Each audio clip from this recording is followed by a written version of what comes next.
Bienvenue sur mon podcast Fais voyager ton entreprise. Tu le sais, cette semaine, comme tous les semaines, je reçois des invités de marque. Mais cette semaine, j'ai un invité de cœur, un invité que je connais depuis très longtemps, mais qui a accepté malgré tout son agenda vraiment hyper occupé. Donc, je suis très fière de te présenter Mélissa Normandin-Roberge. Bonjour Mélissa, comment vas-tu? Allô Lucie, ça va bien. Petite extinction de voix, donc il faudra peut-être monter le son parfois, mais sinon tout va bien. Je suis très contente d'être là. Merci de m'avoir invitée. Avec grand plaisir. Puis, de toute façon, avec la technologie aujourd'hui, deux pistes, on montera un petit peu le son. Exact. Fait que, ne force pas pour rien, on va tout organiser ça.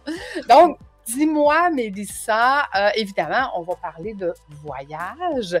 Et la question que j'aurais le goût de te poser, quel est le voyage qui t'a le plus transformé, qui vraiment pour toi là, est quelque chose qui est important dans ta vie que tu as vécu?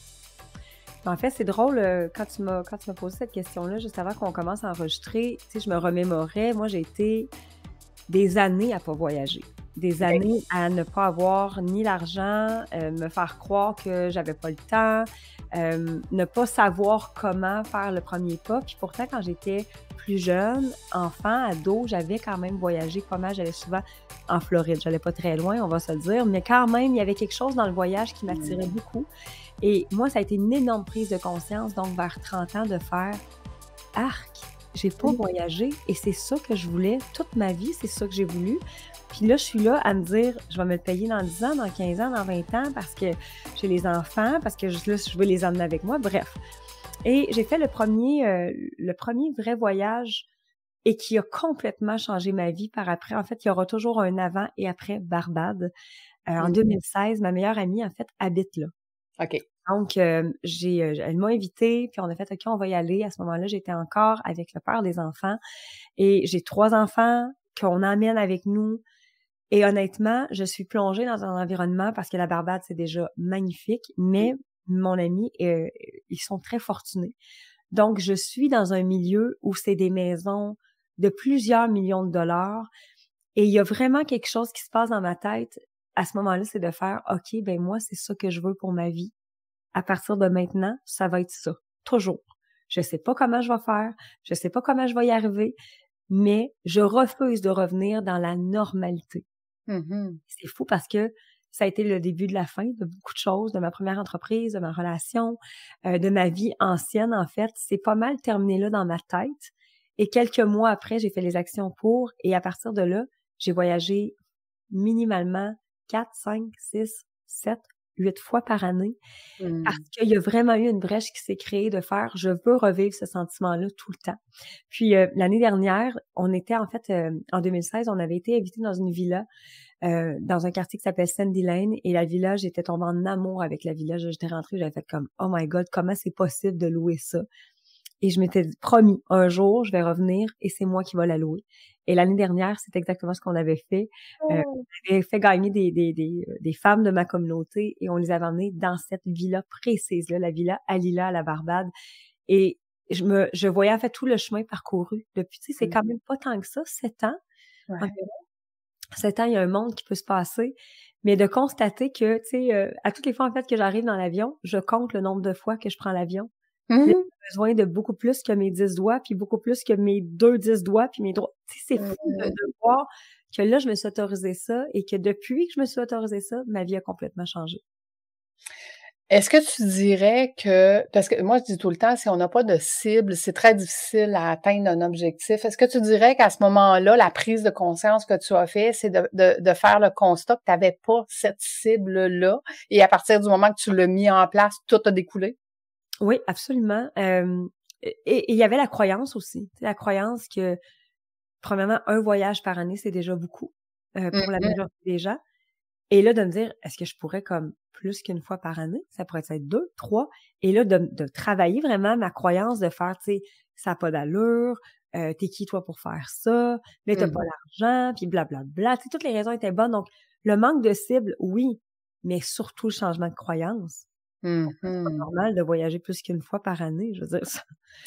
Et je vois, tu sais, j'ai le très, très grand privilège d'être mentorée par Daniel Lamarre du Cirque du Soleil.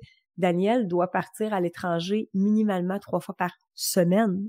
Mm-hmm. C'est tout est une question de perception, de contexte, de croyance.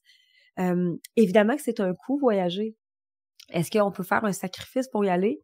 Moi, je crois pas beaucoup à la notion de sacrifice, je crois beaucoup plus à la notion de choix. Si pour nous, c'est important de voyager, pour moi, c'est devenu une valeur, en fait, l'aventure, la liberté, plus que le voyage en soi, ben c'est devenu une de mes priorités numéro 1. C'est super important pour moi de voyager, de faire aussi découvrir le monde à mes enfants. Mes enfants sont pas très très grands encore, quoi qu'ils sont grands un peu, là, mais bref, c'est plus des tout petits non plus. Mais ils ont tellement fait d'endroits, tu sais, des fois, il faut que je les ramène un peu sur le plancher des vaches, de faire comme, est-ce que tu réalises? Moi, à ton âge, j'avais pas visité tous ces pays-là, là. J'avais visité un pays, c'est les États-Unis, c'était la Floride, ce qui était déjà énorme, tu sais. Mais c'est tellement un privilège, c'est tellement une chance incroyable que tant que tu y as pas goûté, je pense que tu peux pas comprendre à quel point c'est extraordinaire. Oui, absolument. Puis, tu sais, oui, quand on parle de voyage, c'est différent de vacances aussi, hein. Tu sais, moi, pendant des années, quand j'étais en finance, c'est 25 ans que j'étais en finance, je prenais des vacances et je m'amusais à dire, j'allais m'échouer sur le bord de la mer, brûlée, fatiguée, épuisée. Et à partir du moment que j'ai commencé à voyager pour découvrir le monde, découvrir comment les autres cultures vivent, comment, justement, tu sais, dire, on se promène pas toujours dans des 5 étoiles, là, on va aller voir comment ces gens-là vivent dans la réalité. Tu sais, quand on est allé en Égypte, là, on entend que on est dans un autre monde, là, et on vient découvrir à ce moment-là vraiment d'autres cultures. Quelle culture tu dirais qui t'a le plus marqué dans tous tes voyages que tu as fait? Je dirais celle du Vietnam. Le Vietnam, en fait, j'étais assez dépaysée et en même temps émerveillée de voir ces gens-là qui sont tellement accueillants, qui sont, on a l'impression qu'ils sont très, très rapides. Et en même temps, c'est comme pas tant ça, c'est plus un espèce de dévouement, je trouve, envers eux, envers les visiteurs qui sont là. Donc oui, évidemment que le Vietnam va avoir été, sans aucun doute, le pays qui m'a le plus déstabilisée et en même temps le plus émerveillée, j'ai l'impression. Ouais, je dirais le Vietnam. Écoute, j'ai eu la grande chance d'aller au mois de mai l'année dernière et moi, il y a le mot résilience qui me vient quand je parle des Vietnamiens. Tu sais, quand ils t'expliquent s'il y a eu des bombes, il y avait un trou, on peut plus faire pousser de riz, donc on fait pousser des champignons. Ouais, Mais ils disent pas ça par pitié, là. Ils disent ça pour expliquer comme, puis là, t'es là comme, OK, ils sont vraiment résilients, là. C'est comme, t'adaptes, hein? Et quand tu disais revenir sur le plancher des vaches, c'est ça, hein? Ça nous ramène à, OK, nous, on se plaint des fois, puis on a le ventre plein, comme on dit. Oui, et tellement, c'est ça, moi, ce qui m'avait frappé, c'était tout l'accueil. Vraiment accueillant, vraiment aidant, bienveillant. Il était vraiment présent, en fait. Oui, je suis d'accord avec toi. Puis moi aussi, je suis tombée en amour avec le Vietnam, mais avec le peuple vietnamien, bienveillant, résilient et tout ce que tu voudras, le sourire, c'est un beau pays. Ouais. Dis-moi, quel pays tu n'as pas fait encore ou quelle place tu n'as pas fait encore qui sont dans tes choix futurs? Ben là, je m'en vais au Portugal en fait début juin, puis c'est vraiment le plus long voyage que j'ai fait parce que moi je trouve ça toujours très drôle de le dire, mais j'ai visité énormément d'endroits en très peu de temps. Moi, le Maroc, je suis allée 3 jours, je suis allée à Venise 3 jours, je suis allée au Vietnam 10 jours. Je me suis jamais vraiment déposée en voyage et c'est un concours de circonstances. En fait, quand on disait tantôt pas faire de sacrifice, moi, c'était ma façon de pas faire de sacrifice. C'est-à-dire que si je voyageais, j'avais des jeunes enfants, je voulais pas partir longtemps. Et je voulais voyager. Donc, le choix que je faisais, c'était de dire, OK, j'accepte que je vais y aller vraiment pas longtemps. Genre, le Maroc, je vais être là 3 jours, puis en même temps, j'allais travailler. Mais je revenais, puis j'étais vraiment contentée. C'était comme, j'y ai goûté, je reviens, je suis avec mes petits. J'ai pas eu l'impression que j'ai dû me stretcher ou me dénaturer. J'ai fait les deux, puis c'est ça que je voulais. Donc là, je m'en vais au Portugal pour la première fois, beaucoup de jours, 17 jours avec mon chum, collé. Je dirais que retourner en Asie, c'est clair que je voudrais, et je pense que je retournerai au Vietnam et je ferai probablement la Thaïlande, mais c'est que j'ai au moment où j'ai visité le Vietnam, c'était peut-être pas dans les conditions idéales en termes d'accompagnateur. J'aimerais ça le revoir d'une autre façon. J'aimerais ça revoir, en fait, si tous les souvenirs que j'ai sont aussi beaux que ce que j'ai, puis ceux qui sont moins beaux, de comme aller revalider parce que j'ai l'impression que c'était pas du tout le pays en soi. Donc ça m'attire énormément. C'est sûr que l'Europe, il reste encore tellement de belles choses à voir. Je suis allée en Italie, je suis allée à Venise, je suis allée en Espagne, mais trop des petits moments. Donc, je pense que j'aimerais y retourner plus longtemps. Je sais pas si c'est une destination plus que j'aimerais plus me déposer en voyage. Je comprends. Non, je comprends tout à fait parce que, tu vois, je comparais ma belle-fille qui a fait le Vietnam, mais elle a fait le nord au sud. Ouais. Exemple, à peu près dans les mêmes, le même nombre de jours que moi, une quinzaine de jours. Puis elle est restée 2-3 jours à chaque place. Moi, je suis restée 15 jours, mais au même endroit. J'ai tout visité ce qu'il y avait alentour, là. Tu sais, le plus loin on pouvait aller, on l'a fait. Fait que j'avais une journée sur la plage, une journée de visite, une journée sur la plage, une journée de visite. Puis là, c'était drôle parce que je pense que, je sais pas si tu t'en souviens, mais au Vietnam, ils se baignent pas, eux, dans la journée, hein. Fait que j'étais tout seul dans le jour sur la plage. C'est vrai, j'avais oublié ça. Ben oui, eux, ils se baignent très tôt le matin ou très tard le soir. Fait que nous, on est en train de manger, puis eux autres, ils se baignent en famille et tout. Fait que je trouvais ça très drôle parce que j'étais la seule touriste à se faire bronzer. C'est bon. Là, je disais, non, il y a personne au Vietnam ou... Donc, oui, c'est des bels endroits. Mais dis-moi, Mélissa, comment ça t'a transformé, toi, à part le fait de dire, OK, moi, je veux faire ça dans la vie, c'est mon objectif. Comment ça t'a transformé intérieurement en tant que femme? Ben, en fait, c'est que j'ai comme compris à quel point j'ai des limites, comme la majorité des êtres humains, puis le fait de voyager te permet de défaire ces limites-là, te permet de voir qu'il y a tellement de possibilités, puis qu'il y a tellement de choses que tu ne connais pas encore. Donc, je pense que ça m'a donné encore plus une curiosité, ça m'a donné une envie de découvrir encore plus, puis de renforcer ce sentiment-là de liberté que j'ai et que je pense que je vais avoir toute ma vie, de le valider. C'est sûr que je ressens cette liberté-là. Il y a tellement de choses à découvrir. Absolument. Ça a provoqué aussi très fort probablement j'ai une urgence de vivre qui est assez forte à la base, mais de me mettre en action pour, tu sais, quand parfois il y a des moments où je vais peut-être plus procrastiner ou peut-être que je vais comme être moins à mes affaires, je me rappelle qu'il y a ça aussi. Ce que j'ai envie de faire avec mon entreprise, c'est aussi pour me permettre d'avoir ce sentiment de liberté-là. Tu sais, dernièrement, j'ai emmené mes parents justement à la Barbade, mais ils ne le savaient pas. Je leur ai dit comme 3 jours avant, je vous emmène en voyage, je ne vous dis pas où. Amenez dans vos bagages, costume de bain, amenez-vous dans vos bagages du linge chaud. Et ils l'ont su vraiment juste avant d'entrer dans l'avion qu'on s'en allait à la Barbade. Puis je me disais, OK, et si ça devenait comme la norme, ma norme? Absolument. On s'en va dans 3 jours, je vous dis pas où, à tous les gens que j'aime. Et ça c'est vraiment le fait d'ouvrir cette brèche-là de voyager qui m'a connectée à cette espèce d'instantané, de spontanéité-là pour me permettre de vivre des aventures extraordinaires. Donc, vraiment de déverrouiller les possibilités. Et si on lançait dans l'univers de faire un voyage annuel avec tes membres, hein, destination surprise. C'est tellement paillette. C'est tellement comme... C'est très plein de surprises. Tu sais pas où tu t'en vas. Fais confiance. C'est ça. Voici les dates, parce qu'il faut quand même le prévoir d'avance, mais tout ce que tu vas savoir. Le reste, ça va être dans ta valise, tu verras. Exact. On va juste te dire si c'est du linge chaud ou du linge chaud. Oui, c'est ça. Puis même les deux. Tu vas être vraiment surprise. Malgré qu'il y en a qui emmènent beaucoup de souliers dans ta communauté. Fait que si on leur demande d'emmener en plus des manteaux d'hiver, ils vont manquer de place. Moi, la seule chose que je ne ferai pas dans la vie, c'est voyager léger. C'est impossible. J'ai essayé, mais ça ne marche pas. Moi aussi, j'ai essayé. Écoute, même quand j'accompagne les groupes, j'ai essayé. C'est drôle parce que tu disais, tu sais, notre objectif, pourquoi pas, tu sais, ça et plus, hein, parce que maintenant, quand on demande quelque chose dans l'univers, c'est très important de demander ça et plus. Puis moi, je me suis dit, mon objectif 2024, c'est de fixer 24 voyages avec des coachs pour 2025. Donc, j'ai dit, à chaque fois que quelqu'un nomme le mot 2024, ça me rappelle mon objectif. Ouais, 24 voyages ici.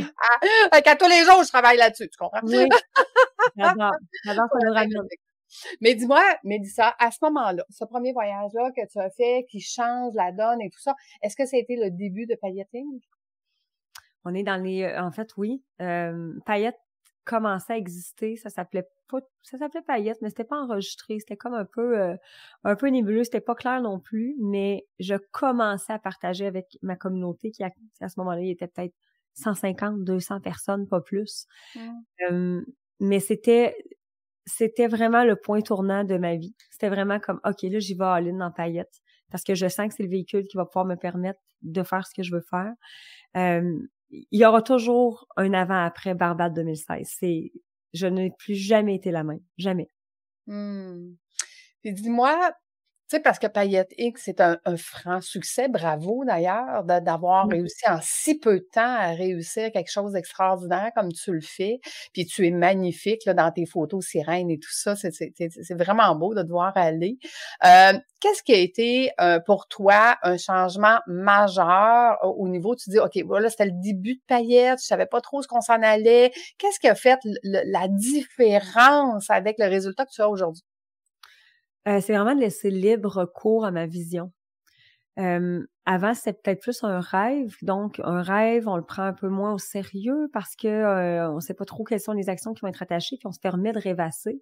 Mais là, ça a été vraiment de dire, je pense que ce rêve-là a du potentiel.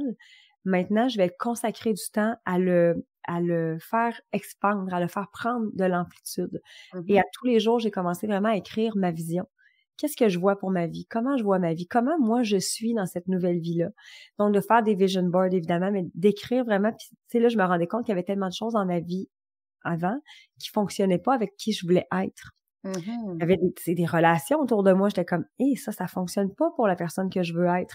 Des prises de décision, ça fonctionne pas pour la personne que je veux être. Mais j'ai vraiment pris le temps d'écrire. Puis c'est quelque chose qu'on sous-estime tellement. Tu sais, j'ai tous les cahiers, moi, ici encore, de toutes ces années-là. De 2016, à partir du moment où je commence à écrire, je les ai jamais jetés parce que je trouve ça fascinant de revenir puis de faire « Wow, ce que j'ai écrit, c'est arrivé. Ça, c'est arrivé. Ça, c'est arrivé. » Donc, vraiment de consacrer du temps à ma vision. Puis j'ai encore plus fait la paix avec ça il y a peut-être, je vais dire 3 ans et demi. Je trouvais que c'était pas une faiblesse, mais je sous-estimais le rôle de la visionnaire dans une entreprise. Okay. Une visionnaire, c'est assis avec son cahier ou avec son téléphone, ça prend des notes pendant que tout le monde travaille à exécuter la vision. Exact. Donc, j'avais une immense culpabilité D'ailleurs, j'ai perdu une équipe au complet parce que c'est ce qu'on me reprochait.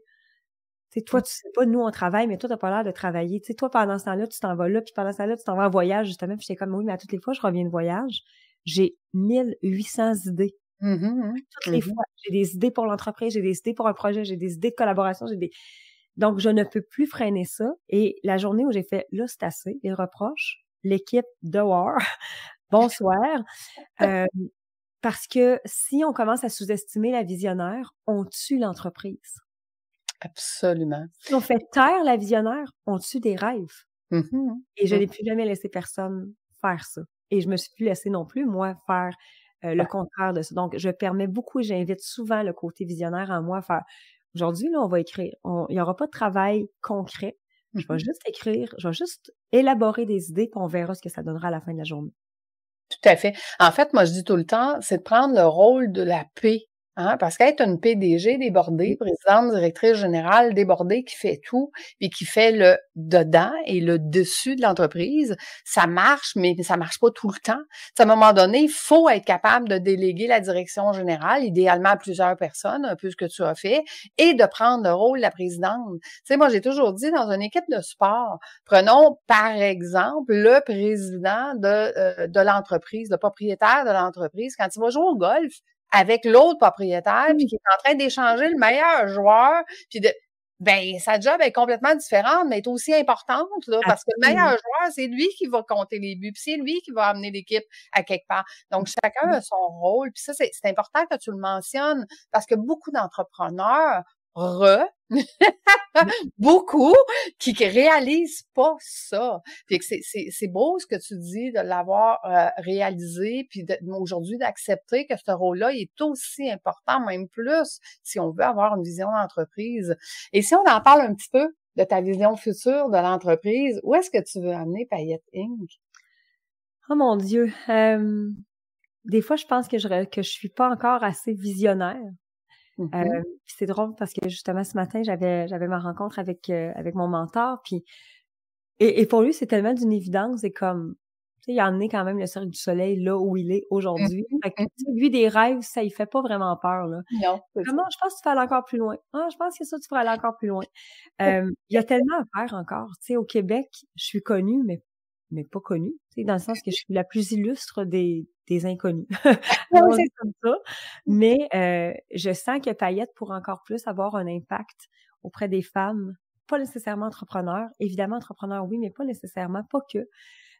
Moi, ce que je souhaite, c'est avoir un saut Payette, un saut d'excellence Payette dans toutes les sphères d'une vie, que les écoles adoptent la philosophie Payette. Donc, ça. arrête de brimer sur juste des connaissances, que ce soit juste un parcours très prévisible, qu'on puisse laisser de la place au talent, aux passions, à ce qui crée de la magie, en fait, dans une vie.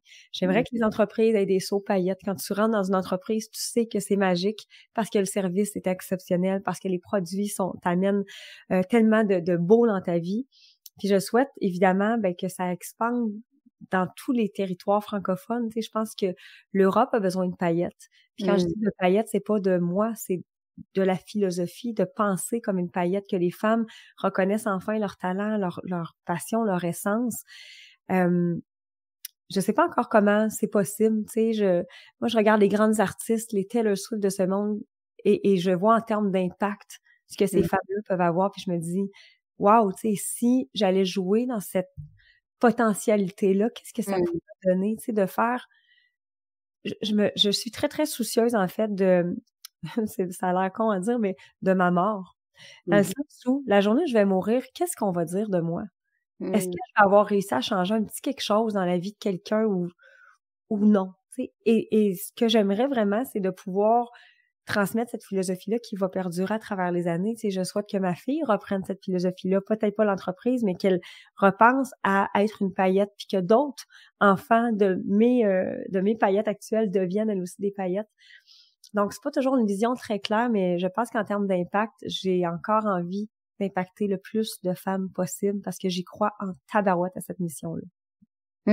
C'est beau ce que tu dis. Mais tu sais, ça l'implique, moi, pour accompagner les PDG des bordels à devenir des présidentes libres, je vois plein de, tu sais, ça Ouais, implique des partenariats, ça implique ouais. des entreprises connexes, ça implique, tu sais, plein de, donc, tu manqueras pas d'ouvrage dans les prochaines années, hein? Je pense pas. J'aime voir, qui je deviens aussi à travers le processus. Tu sais, Payette, au départ, c'était comme une rébellion pour moi. C'était une rébellion d'avoir sorti d'une relation, puis de faire comme, OK, là, je vais m'affranchir. Puis j'avais l'impression vraiment que l'adolescente prenait beaucoup de place. Mm. L'adolescente qui a peut-être pas pu exister comme elle aurait dû. Et Mhm. là, je sens qu'il y a vraiment, tu sais, Payette et moi aussi, là, on est des femmes. On est encore un peu fofolle, mais il y a quelque chose de plus dans la sagesse. J'ai hâte de voir où ça va me mener, tu sais, ces réflexions-là. J'aime imaginer que un jour, je vais être vraiment très sage, Mm. encore un peu fofolle, mais très sage, que les gens vont venir vers moi pour me demander mon avis sur des enjeux de société, puis je vais pouvoir vraiment aider à ce sujet-là. Wow, quelle belle philosophie de vie et de futur. Dis-moi, où est-ce que tu aimerais emmener tes paillettes? Dans quel voyage tu aimerais emmener les paillettes? Euh, c'est clair que moi, j'aime vraiment le fait de les immerser dans un environnement qui est un peu plus luxueux, puis je m'explique pourquoi. C'est pas, évidemment, pas pour ne pas voir la culture ou quoi que ce soit. Je pense que ça aussi, c'est important, mais il y a quelque chose qui, dans l'immersion, devient après ça une intégration. Donc, Mhm. le fait d'emmener les gens, les femmes, dans un environnement plus luxueux, ça leur donne ensuite envie d'accéder, pas à la luxure, mais d'accéder à ce prestige-là qu'elles portent en elles. Puis je trouve Mhm. souvent que les femmes oublient leur côté prestigieux. Mhm. On s'est tellement fait dire de pas déranger, de pas être plus que les autres, et qu'on a peut-être oublié qu'on est littéralement des trésors, comme tous Mhm. les êtres humains, en fait. Donc, c'est sûr que la surprise me parle beaucoup. Ça fait Mhm. longtemps que c'est des choses que je veux faire. Je sais pas si ça va être avec moi, bien honnêtement, parce que Mmh. on regarde l'idée d'organiser des trucs sans que je sois là. Parce que ce que je Mmh. veux, c'est que Paillettes vive 100 000 ça. Ouais. Et qu'on soit vraiment deux entités différentes. Puis que moi, je garde quand même le côté voyage avec ma famille. Tu sais, le temps est tellement précieux que j'ai envie aussi d'être avec ma famille, d'être avec mon chum. Fait qu'il y a vraiment quelque chose dans le fait, puis que je trouve vraiment très cool, en fait, de ce qu'on est en train de faire en ce moment dans les connexions magiques, par exemple, c'est des activités au Québec que je ne suis pas là. Mmh. Que on enlève un peu l'attention de sur moi. C'est les femmes, c'est les paillettes qui comptent. C'est pas juste le one woman show. C'est ça, je vais aller le faire sur une scène avec un éclairage et un micro. Ouais. Mais sinon, dans des événements ou des moments comme ça, qu'elles puissent, elles, connecter entre elles puis qu'elles vivent, évidemment, ça revient toujours à ça, mais de la magie, de la réelle magie. Un peu comme quand tu vas à Walt Disney puis tu reviens, tu fais, mais voyons, c'était quoi ça? Ouais. Moi, je dis, c'est pas vrai, mais c'était de la magie. Ouais. Fait que ça se peut. Fait que ce serait vraiment là que je voudrais diriger ce côté-là de paillettes. Ah, écoute, je comprends tellement parce que toutes les immersions que j'organise, tu sais, écoute, après une journée, les clients me disent, mon Dieu, on a déjà notre argent. Qu'est-ce qui se passe? Tu Ouais, sais, c'est comme, ouais. parce que les connexions, les amitiés, les partenariats, parce qu'on a le temps d'apprendre à se découvrir, à se connaître, à échanger. Fait que, tu sais, oui, il y a la coach, oui, il y a la Mélissa, mais au-delà de ça, il y a les autres membres, il y a les autres, tu sais. Donc, cette communauté-là, tissée serrée, ça fait des liens tellement puissants. Fait que je te comprends tellement. Ça amène une immersion, là. On a le temps d'apprendre, d'intégrer, mais surtout de le mettre en place en revenant. Absolument. C'est ça qu'on leur donne, hein. On leur donne le Mm. loisir d'avoir le temps de faire ça. Dis-moi, Mélissa, quel est le meilleur endroit pour suivre justement les paillettes et pour être une paillette? Le meilleur endroit, on a évidemment Instagram, Mélissa Normandin-Roberge, Paillettes Inc., Facebook, même chose, YouTube, on est beaucoup aussi sur YouTube. J'ai ma communauté gratuite qui est Née pour briller. J'en ai dit, faites briller votre potentiel, c'est l'ancien nom. Mais Née pour briller, je donne énormément de contenu gratuit. Puis c'est important pour moi de le faire aussi. On a des programmes vraiment de tous les prix parce que évidemment, on crée ça dans notre quotidien, des programmes de formation. Mais sinon, pour le contenu gratuit, vraiment, toutes les plateformes Instagram, TikTok, YouTube, Facebook, c'est pas mal les meilleurs endroits pour nous trouver. Excellent. Puis dis-moi, Mélissa, toi, en tant que présidente de ton entreprise, bon, on comprend, tu es la visionnaire, tu veux, mais est-ce que c'est toujours dans ton désir de continuer d'accompagner peut-être des membres plus VIP, est-ce que tu continues de le faire aujourd'hui ou? Oui, je le fais. On a effectivement le cercle Prestige. En fait, c'est pas le cercle, mais c'est le regroupement Prestige qu'on accepte. C'est comme une quinzaine de femmes qu'on a actuellement qui vont aller en retraite au Québec sans moi. Parce que Mmh. moi, je suis là vraiment pour garder, en fait, cet espace-là et on veut vraiment qu'elle fasse des belles connexions et tout. Puis je trouve que c'est un hybride absolument incroyable. C'est-à-dire que je suis là en proximité, mais je ne suis aussi pas là en Mmh. proximité. C'est vraiment les deux. Donc oui, on va continuer de le faire. C'est sûr que il y a vraiment quelque chose qui m'appelle toujours dans le coaching, dans le mentorat, et qui m'empêche pas de développer tous les autres projets ultra créatifs. Donc oui, je vais continuer de le faire parce que c'est tellement riche comme échange et c'est rare qu'on peut avoir des conversations de haut niveau comme ça avec des gens. Faut être prêt à ce genre de conversation-là. Donc c'est sûr que moi, ça me nourrit énormément et évidemment, ça va faire partie de mon plan de carrière pour les prochaines années. Ah, good. Et si je te donnais le mot de la fin, tu nous dirais quoi? Moi, je finis souvent avec ça, mais la grande prise de conscience que j'ai fait post-Barbade en 2016, c'était que la vie passe tellement vite qu'il n'était plus question que je perde une seule seconde. Puis ce que je dis souvent à mes filles, c'est que aujourd'hui, donc on est le 17 avril, c'est la première et dernière fois qu'on vit cette journée-là. Mmh. C'est terminé, après elle ne reviendra pas jamais, c'est fini. Est-ce que le fait d'être hors norme et de, par exemple, planifier son prochain voyage alors que il y a mille et une raisons qui nous empêchent de le faire, est-ce que ça vient de tomber peut-être prioritaire quand t'as, dans l'optique, en fait, que tu as une vie à vivre, puis dans l'optique que la journée d'aujourd'hui, elle reviendra pas? Mmh. Et pour moi, cette philosophie-là change beaucoup de choses dans mon quotidien. C'est beaucoup de micro-décisions qui, des fois, vont comme juste faire « Oh, ça, c'est pas si important que ça, finalement, dans ma journée », considérant que c'est la dernière fois que je la vis. Mmh. Et c'est quelque chose qu'on peut se rattacher très souvent parce que ça va donner l'élan à beaucoup de rêves, je pense, de se réaliser quand on se rappelle ça. Wow! Mais quelle belle fin! On a envie de faire des belles fins. Mélissa, écoute, c'est un bonheur. Je pense que j'aurais jasé avec toi encore pendant 2 heures, mais je sais que tu as un agenda chargé. Donc, je te remercie infiniment d'avoir passé ce temps-là avec nous. C'était un pur délice de t'entendre comme toujours, de te suivre, de regarder tes photos magnifiques. Hein, tu sais, comme je te disais d'entrée de jeu, je te vois en sirène, puis moi, j'ai un tatou de sirène. Oui. Fait que tu sais, c'est comme à chaque fois que je te vois, je fais comme ah oui, moi je pense que je vais partir à un club des sirènes. Oui, absolument. Mais ça à la tête. Donc un grand merci d'avoir été avec nous. Merci aux auditeurs de nous écouter, de partager cet épisode qui est fabuleux, hein, qui est inspirant et qui va peut-être changer, ne serait-ce qu'une histoire d'une femme qui va prendre la décision à partir d'aujourd'hui de se mettre en priorité et de mettre ses rêves en priorité. Je pense que c'est ça un petit peu le message que Mélissa nous a lancé. Donc, merci tout le monde. On se donne rendez-vous la semaine prochaine. Encore merci Mélissa et on se dit à bientôt.